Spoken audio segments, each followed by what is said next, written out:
திரைக்குறள் நேயர்களுக்கு அன்பு வணக்கம்.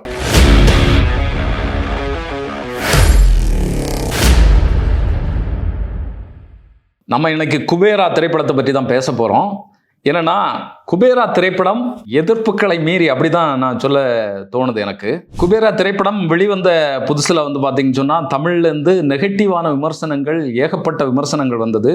தனுஷ் தான் இந்த படத்துல கதாநாயகனா, இல்லைன்னா நாகார்ஜுனா கதாநாயகனா, பணத்துக்காக இந்த திரைப்படத்துல தனுஷ் போய் நடிச்சாரா அப்படிங்கிறமான விஷயங்களை பல ரிவ்யூ சொல்லக்கூடியவங்களும் பேசியிருந்தாங்க.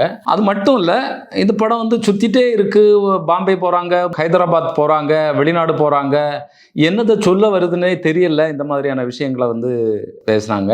அது மட்டும் இல்ல, ஏன் இவர் இந்த படத்துல எல்லாம் நடிக்கிறாரு, இதெல்லாம் தேவையா தனுஷுக்கு அப்படிங்கிற மாதிரியான விஷயங்கள்லாம் பேசப்பட்டது. ஒரு படி மேல போய் இது ஒரு குப்பை படம் அப்படிங்கிற விஷயத்த வரைக்கும் இந்த ரிவ்யூக்கள்ல பேசினதை நம்ம பார்த்தோம். இதையெல்லாம் தாண்டி இன்னைக்கு மிகப்பெரிய மெகா ஹிட்டாக இந்த திரைப்படம் போயிட்டு இருக்கு அப்படிங்கிறது தான் விஷயம். இந்த திரைப்படத்தினுடைய வெற்றியை ஞாயிற்றுக்கிழமை இந்த திரைப்பட குழு கொண்டாடினாங்க. அதுல திரைப்படத்தினுடைய இயக்குனர் உட்பட நடிச்ச எல்லாருமே கலந்து கொண்டாங்க. அது மட்டும் இல்ல, தெலுங்கு சூப்பர் ஸ்டார் சிரஞ்சீவி கலந்துகிட்டு ஒரு உத்தமமான விஷயத்த பேசியிருக்கிறாரு. அது பார்த்தீங்கன்னு சொன்னா, இந்த திரைப்படம் வெளிவாரதுக்கு முன்னாலே தனுஷ் அவர்கள் அந்த ஆடியோ லான்ச்ல கலந்துகிட்ட போது சில விஷயங்களை பேசினாரு. அது மிகப்பெரிய சர்ச்சையாச்சு, வைரல் ஆச்சு. அவர் என்ன பேசுறாருன்னா, என்னுடைய திரைப்படங்கள் வாரதுக்கு 1.5 மாசத்துக்கு முன்னாலே எனக்கு எதிராக இந்த திரைப்படம் ஓடக்கூடாது அப்படிங்கிறத முன்னிறுத்தி நிறைய வேலைகள் பலர் செஞ்சுட்டு இருக்காங்க அப்படிங்கிற விஷயத்த பேசினார். இது இவர் யாரை சொல்றாரு? சிம்புவை சொல்றாரா, சிவகார்த்திகேயனை சொல்றாரா, இல்லைன்னா நயன்தாராவை சொல்றாரா அப்படிங்கிற மாதிரியான கேள்விகள் எல்லாம் எழுப்புச்சு. அது மட்டும் இல்ல, அவர் என்ன சொல்றாருன்னா, எனக்கு கிடைக்க வேண்டியது கிடைக்கும், உங்க வேலைகளை பார்த்துட்டு நீங்க செய்யுங்க அப்படிங்கிற மாதிரி சொன்னாரு. நான் எவ்வளவு கஷ்டப்பட்டு இந்த நிலைமைக்கு வந்திருக்கேன், எனக்கு கூட ரசிகர்கள் இருக்காங்க, அந்த ரசிகர்களுடைய துணையோட நான் இன்னும் மேலே ஏறி போயிட்டே இருப்பேன் அப்படிங்கிற விஷயத்த சொன்னார். திரைப்படத்துறையில மாறி மாறி போறாம காழ்ப்புணர்ச்சி இந்த மாதிரியான விஷயங்கள் இருக்கும். தமிழ்ல மட்டும் இல்ல, எல்லா மொழி திரைப்படங்கள்லையுமே இந்த மாதிரியான விஷயங்களை நம்ம கேள்விப்பட்டிருக்கோம். சில நேரங்கள்ல இது பெரிய பூகம்பமாக வெடிக்கும்.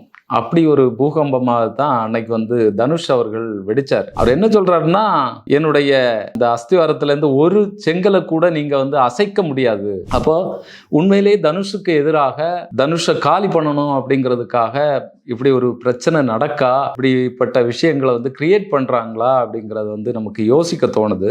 இதுல தான் நமக்கு ஹாலிவுட்ல என்ன விஷயம் நடந்தாலும், எந்த நடிகருக்கு விவாகரத்து நடந்தாலும், குடும்ப பிரச்சனைகள் நடந்தாலும், எல்லாத்துலேயுமே தனுஷை லிங்க் பண்ணி பேசக்கூடிய ஒரு இதை நம்ம பார்த்தோம். சமீபத்தில் ஜெயம் ரவியோடைய இதில் கூட பலரும் தனுஷை லிங்க் பண்ணி பேசினாங்க. இதுக்கு எல்லாம் சேர்த்து வச்சு தான் ஒரு அந்த இடத்துல ஒரு அடி கொடுத்ததாக நமக்கு பார்க்குறோம். இது மிகப்பெரிய வைரல் ஆச்சு.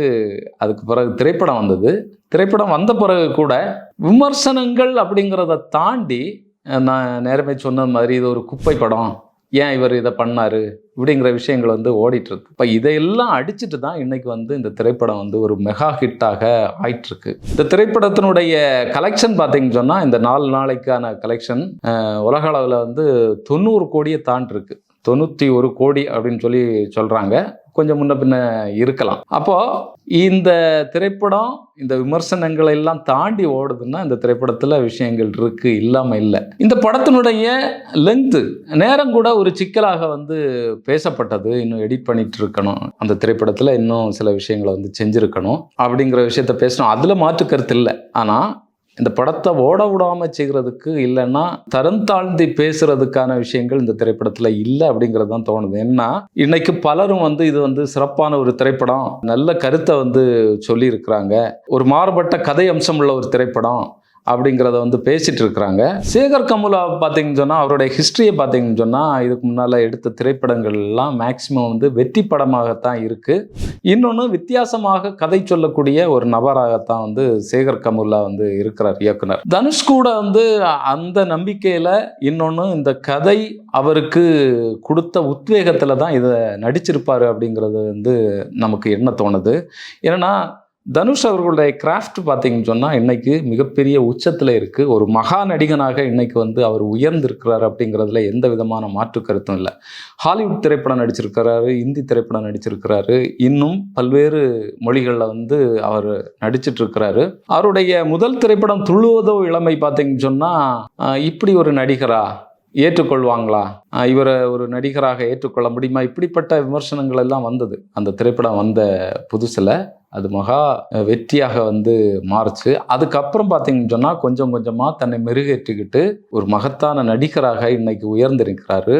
அவருடைய அசுரன் சரி, பொல்லாதவன் சரி, ஆடுகளம் சரி, வடசென்னை, இப்படிப்பட்ட மைல்கல் திரைப்படங்கள் வந்து அவருடைய கேரியரில் இருக்குது. தேசிய விருதை வந்து வாங்கியிருக்கிறாரு. அற்புதமான நடிப்பை வந்து வெளிப்படுத்தக்கூடிய ஒரு நடிகர். எந்த நடிப்பை கொடுத்தாலும் அவர் நடிப்பார். எந்த கதாபாத்திரமாக கொடுத்தாலும் ஒரு கேங்ஸ்டரா இல்லைன்னா ஒரு பிச்சைக்காரனா, எல்லா விதமான நடிப்பையும் வழங்கக்கூடிய ஒரு நடிகராக இருக்கார். யாருமே துணியாத ஒரு கதாபாத்திரத்தை தான் இவர் எடுத்து நடிச்சிருக்கிறாரு அப்படிங்கிறது தான் இதில் நம்ம சொல்லப்பட வேண்டியது. இந்த திரைப்படக்குழு வந்து ஞாயிற்றுக்கிழமை நடத்தின அந்த வெற்றி விழாவில் சிரஞ்சீவி கலந்துக்கிட்டு இதைத்தான் அவர் வந்து சொல்லியிருக்கிறாரு. என்ன சொல்லியிருக்கிறாருன்னா, இந்த கதாபாத்திரத்தை வந்து தனுஷ் தவிர வேற யாரும் நடிச்சிருக்க முடியாது. என்னட்ட கேட்டால் கூட நான் இந்த கதாபாத்திரத்தில் நடிச்சிருக்க மாட்டேன். தேவா அப்படிங்கிற கதாபாத்திரத்துக்கு மிக பொருத்தமாக வந்து தனுஷ் அவர்கள் நடிச்சிருக்கிறாரு. நான் இதை நம்பவே இல்லை, தனுஷ்னே எனக்கு தெரியல அப்படிங்கிறத வந்து சொல்லியிருக்கிறார். மகத்தான நடிகனாக வந்து தனுஷ் இருக்கிறாரு. நிச்சயமாக இந்த திரைப்படத்தில் நடித்ததுக்காக தனுஷுக்கு தேசிய விருது வந்து கிடைக்கணும். ஒருவேளை இந்த படத்துக்கு தனுஷுக்கு தேசிய விருது கிடைக்கலன்னா அப்படி ஒரு விருதுக்கான அர்த்தமே இல்லாமல் போயிடும் அப்படிங்கிறத வந்து சிரஞ்சீவி அவர்கள் வந்து சொல்லியிருக்கிறாரு. நிச்சயமாக இந்த திரைப்படத்தில் வந்து அற்புதமான நடிப்பை வந்து தனுஷ் வழங்கியிருக்கிறாரு. தனுஷ் மட்டும் இல்லை, மற்றவங்களும் வந்து சிறப்பாக, நாகார்ஜுனா உட்பட மற்ற எல்லாருமே சிறப்பாக நடிச்சிருக்காங்க. ஆனாலும் தனுஷ் அவர்களுடைய நடிப்பு வந்து மிக அற்புதமான நடிப்பு. என்னன்னா ஒரு லிமிட்டுக்குள்ளால நடிக்கணும். ஒரு பிச்சைக்காரன் என்ன செய்வானோ அந்த வகையில தான் நடிக்க முடியும். அதுக்கு ஒரிஞ்சு அப்புறம் போய் வந்து நடிக்க முடியாது. இன்னொன்று வந்து சிறு வயசுல வந்து கை வந்து அடிச்சு ஒடிக்கப்பட்ட ஒரு கை. அப்போ இவர் எப்படி நடிக்கணும், ஆக்ஷன் பண்றதுக்கான எந்த வழியும் இல்லை. அப்படின்னா இந்த கதாபாத்திரத்தை தேர்வு பண்ணி நடிச்சிருக்கிறாருன்னா இதில் வந்து நடிப்பதற்கான வாய்ப்பு இருக்குது. இது ஒரு மகத்தான வெற்றி படமாக அமையும் அப்படிங்கிறத மைண்டில் வச்சுட்டு தான் வந்து தனுஷ் அவர்கள் வந்து நடிச்சிருக்கிறாரு. இந்த விஷயத்தில் தமிழகத்தை விட வந்து ஆந்திராவில் வந்து இந்த படத்துக்கான கலெக்ஷன் வந்து அமோக கலெக்ஷனாக இருக்குது. அந்த வகையில் வந்து இது உலகம் முழுவதும் இன்னைக்கு கொண்டாடப்படக்கூடிய ஒரு திரைப்படமாக மாறி வெற்றிகளை வந்து கூச்சிட்டு இருக்கு. இந்த படத்துக்கு எதிராக வந்த நெகட்டிவ் விமர்சனங்களை எல்லாம் தூக்கி அடிச்சிருக்கு அப்படிங்கிறது தான் நம்ம வந்து இதில் பார்க்க வேண்டியதாக இருக்கு. என்னன்னா இந்த படம் வந்து ஓடுமா ஓடாதா அப்படிங்கிற விஷயங்களை தாண்டி இன்னைக்கு வந்து மெகா ஹிட் ஆகியிருக்கு. உண்மையிலே தனுஷ் அவர்களுடைய திரைப்படங்கள்ல ஒரு மைல்கல் திரைப்படமாக வந்து இதுவும் வந்து அமைஞ்சிருக்கு அப்படிங்கிறதுல மாற்று கருத்து. ஒரு பொல்லாதவன் போல, ஒரு வட சென்னை போல, ஒரு ஆடுகளம் போல இதுவுமே ஒரு மகத்தான திரைப்படமாக ஆகியிருக்கு. இன்னும் வரிசையாக வந்து தனுஷ் அவர்களுக்கு அருமையான திரைப்படங்கள் இருக்கு. இந்தியில் ஒரு திரைப்படம் வருது, இட்லி கடை. அடுத்ததாக வந்து வட சென்னைக்கான அப்டேட் வந்து சொல்லியிருக்காங்க. அடுத்த வருஷம் வந்து வட சென்னையினுடைய செகண்ட் பார்ட் வந்து ஆரம்பிக்கும் அப்படிங்கிறத வந்து தனுஷ் சொல்லாமல் சொல்லியிருக்கிறாரு. ஆக தனுஷனுடைய கேரியரில் ஒரு சிறந்த திரைப்படமாக குபேரா திரைப்படம் ஆயிருக்கு. தனுஷ் அவர்கள் மீண்டும் மீண்டும் மகத்தான வெற்றிகளை குவிக்கணும். ஒரு சிறந்த நடிகராக மட்டும் இல்லை, சிறந்த இயக்குனராகவும் அவர் தொடர்ந்து தமிழ் திரைப்படத்துறையில் ஒரு நட்சத்திரமாக ஜொலிக்கணும் அப்படிங்கிறத சொல்லி தொடர்ந்து தமிழ் குரல் சேனலை பாருங்க, ஆதரவு தாங்க, சப்ஸ்கிரைப் பண்ணுங்க, தொடர்ந்து எங்களுடைய வீடியோக்களை பாருங்க. நன்றி, வணக்கம்.